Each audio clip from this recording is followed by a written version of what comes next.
wabarakatuh. Saya Alia dengan NIM 1922310001. Perkenalkan, nama saya Mela Zuzabila Putri Fadyanti dengan NIM 192231004. Saya Rahil Dwi Adini dengan NIM 192231005. Perkenalkan, nama saya Arkasya Paramadina Putri Sosa dengan NIM akhir 007. Perkenalkan, nama saya Stefani Citra Dewi Farajati dengan NIM 192231009. Pada hari ini saya bertugas sebagai konselor untuk kasus masalah pertumbuhan pada balita.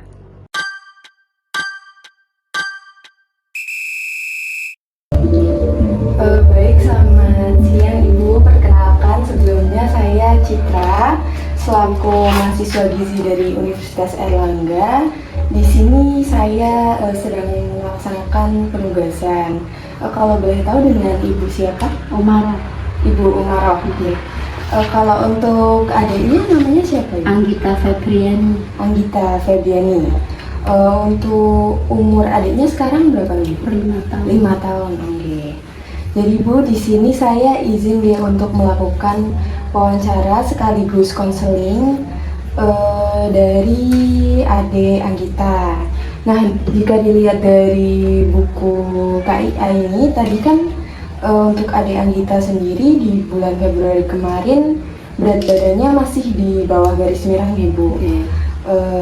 Untuk itu apakah Ibu bisa menceritakan untuk kondisi adik Anggita ini seperti apa, seperti itu, untuk masalahnya dari sebelumnya?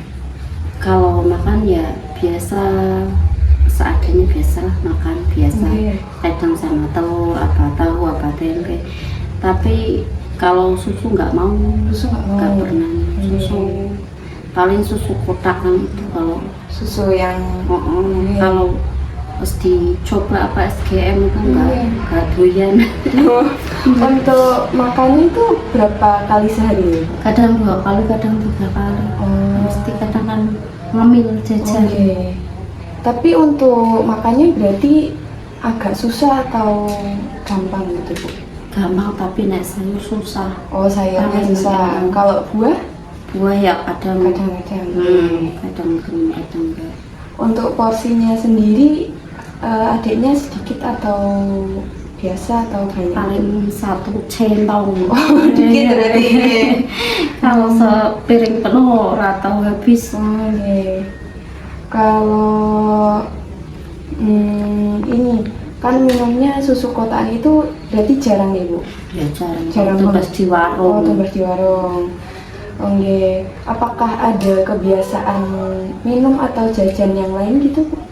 Ya, iya, kadang itu jajan itu kemasan di kampung itu kan banyak. Berarti sering ngemil atau enggak? Ya sering. Oh, katanya ini adiknya juga suka minum teh kok. Teh kadang porong kadang enggak. Maunya kalau kecil ya Ini adiknya. waktu kecil kalau biasanya nuang teh itu ya diminum. berarti teh bikin sendiri ya? Teh bikin sendiri. Berarti untuk susunya yang susah nih Bu. Untuk makannya juga sedikit. Nah, adiknya sering nolak makan gitu nggak Bu? Kayak gitu Iya, kadang kan nggak mau, paling jajan. Kadang ya itu kalau ikut kakaknya ke sekolah ya paling belinya sate ayam. Kalau misal GTM gitu akhirnya makan atau akhirnya dipaksa atau bagaimana Bu? Ya kalau dia disuapin, misalnya nganu udah siang terus harus makan ya kadang mau, tapi kadang nggak habis. Kalau makannya gitu lauknya cuma telur, tahu atau mau makan ayam, ikan Ya, gitu? iya, Masih kalau mau, ada berarti biasa. doyan ya. Kemudian pas adiknya makan ini sering nonton TV atau main HP gitu? Ya, PTV gitu kan. Kalau enggak ya makannya susah. Kalau adiknya sendiri sering demam atau diare gitu nggak Bu? Enggak, waktu itu umur 2 tahun itu apa, batuknya itu sesak. Oh, sesak. Tapi sekarang udah enggak.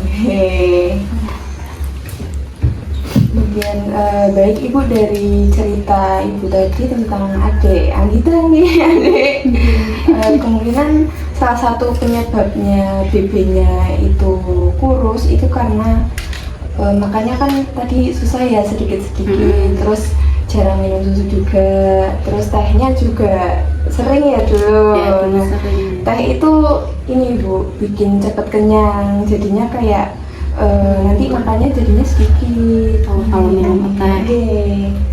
Selain itu adiknya kalau lagi susah makan juga nanti ngaruh ke gizinya Ibu. Apa namanya, gizinya nanti kurang cukup untuk menunjang pertumbuhan adiknya. Nah, nanti bisa mulai diperbaiki pola makannya Ibu. Misal makannya bisa Ibu dicampur dengan susu atau sama buah juga bisa. Nah, kemudian untuk tehnya sekarang Mas udah enggak ya, berarti udah berkurang. ya. Nanti mungkin bisa kalau air putihnya Bu, adiknya Itu ya minum jarang atau maksudnya biasa gitu? ya biasa, kalau udah tuh apa banyak orang misalnya ngombe setengah gelas udah. Ya pokoknya dirutinin juga nih Ibu untuk apa, air minumnya air putih, juga untuk susu kemasan kan emang nggak suka, tapi mungkin bisa dikurangi juga karena gulanya itu kalau di kemasan kan banyak untuk susu itu ya. Mungkin bisa air putih ya yang dirutinin. Kemudian untuk makan kan mungkin bisa dikurangi sambil nonton TV atau HP-nya gitu Ibu, mungkin atau jangan dipaksa gitu juga biar nggak susah makannya. Mungkin bisa kalau masih susah gitu makanannya divariasikan Ibu, mungkin dibuat lucu-lucu atau gimana gitu bentuknya gitu. Sama itu sih Bu, yang nonton TV sama HP itu emang bikin anak tuh kan ini ya apa lama gitu habisnya, malah fokus nonton TV. Baik Ibu, mungkin apakah ada masalah lagi? Ya, terus kayaknya Oke. Kira-kira dari yang kita sudah bahas nih Bu, dari tadi, menurut Ibu mana sih yang paling memungkinkan untuk dicoba terlebih dahulu? supaya dulu itu mesti makannya kan biasanya Pak memang TV kan. Kalau nggak pakai TV gimana? Kalau nggak pakai TV mungkin bisa sambil Jalan-jalan. game. Boleh kalau adiknya suka jalan-jalan atau main games atau apa gitu Ibu. Mungkin itu ya. Untuk cemilannya juga mungkin kira-kira Ibu mau mencoba bagaimana ke depannya? Ya mau tricel itu dikasih ya susu ya. Dan minumnya teh.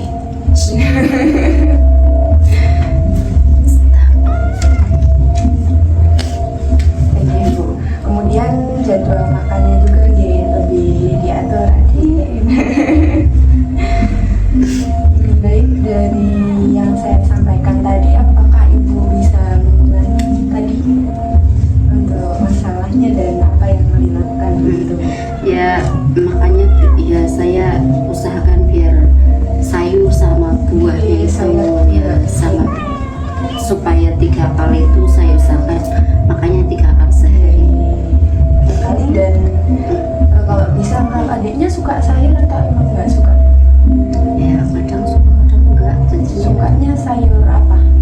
paling kadang kalau itu wortelnya tok ya Oh, dimakan. wortel. Ya tapi kan enggak mesti. Kalau dibikin tahu itu sama wortel sama telur aja tuh enggak suka ya. Berarti nggak suka wortel. Kalau tahu maunya digoreng kering. Nah enak, misalnya di kuah itu ya suka. Nggak suka. Oh berarti mungkin kalau untuk sayurnya bisa diolahnya jangan cepat atau itu pokoknya kayak ya mungkin dibuat kroket atau apa kayak gitu.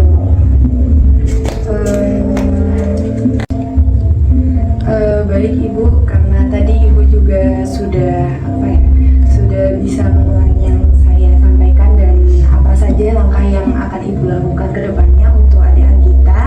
Semoga dengan ini perubahan adiknya bisa naik berat badannya pelan-pelan, gak apa-apa. Nanti bisa dipantau lagi perkembangannya.